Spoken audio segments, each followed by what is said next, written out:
So in this video we are going to discuss about Adhovmukha. To do Adhovmukha, basically you start with Vajrasana position. You come on both your hands and then lift your knees up, come to your heels and try to touch your head to the ground as much as you can.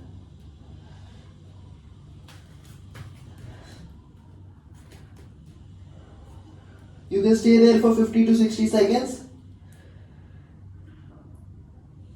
Make sure your heels are touching the ground and then slowly lift up. So this is Adhovmukha, again important asana in Surya Namaskar sequences, and the benefits of this asana is stretches your back, stretches your shoulders, stretches your entire spine. This is a great asana for relaxing your spine, great asana for strengthening and straightening your spine. It also extends your hamstring muscles, and everyone should practice this particular poses if they want to have a healthy life. You can avoid this asana if you have low blood pressure, because this asana reduces the blood pressure, and you can avoid this pose if you have diarrhea or carpal tunnel syndrome. Also be cautious if you are suffering from high blood pressure.